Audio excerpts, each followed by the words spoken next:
I'm Mark Steele, real estate broker since 2011, and my goal is to give you all of the real estate information that you need and make it as simple as possible.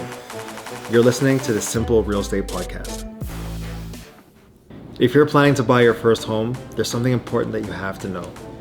The biggest mistakes that first-time homebuyers make are not about intelligence, money, or even timing. They're about misunderstanding the process.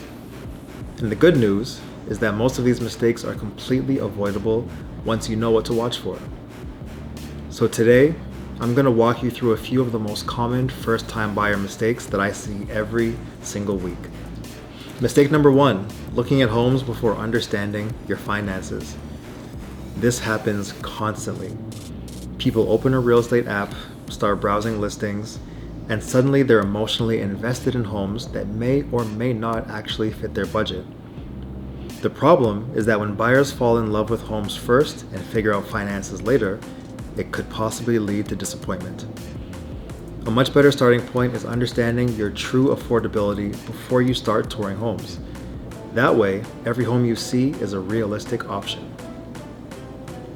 Mistake number 2, thinking the down payment is the only cost. Many first-time home buyers focus almost entirely on saving the down payment. But there are other costs involved in buying a home that people sometimes overlook. Things like legal fees, land transfer tax, home inspections, moving expenses, initial repairs, or even furniture. These costs don't have to be overwhelming, but they should absolutely be planned for well in advance. Buying a home feels much smoother when buyers have a clear financial picture before the process even begins. Mistake number 3, waiting for the perfect time. This is a very understandable mistake. People watch the news, they listen to friends and family, they read headlines, and they start thinking they need to perfectly time the market. I've spoken about this in several podcasts before. But the reality is that perfect timing almost never exists. What matters more is whether buying fits your financial situation, stability, and long-term goals. Most successful homeowners didn't perfectly time the market. They simply bought when it made sense for their lives. Mistake number 4, underestimating the emotional side.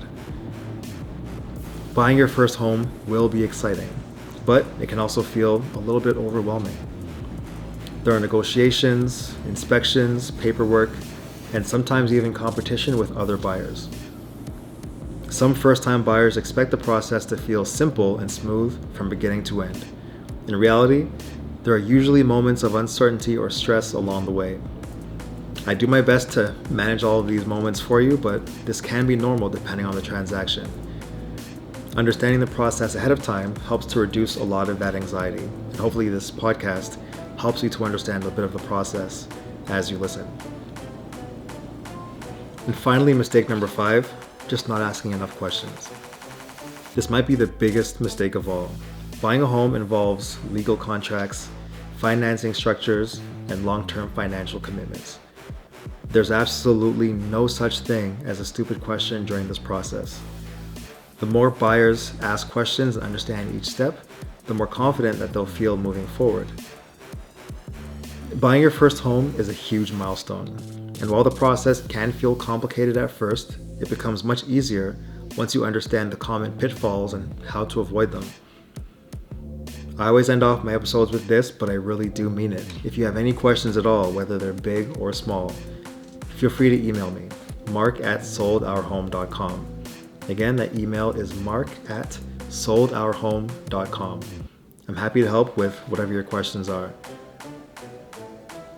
In our next episode, we'll tackle one of the biggest questions that buyers ask at the beginning of their journey. How much house can you actually afford in today's market? I'm Mark Steele, your real estate broker, and this is the Simple Real Estate Podcast. I'll talk to you soon.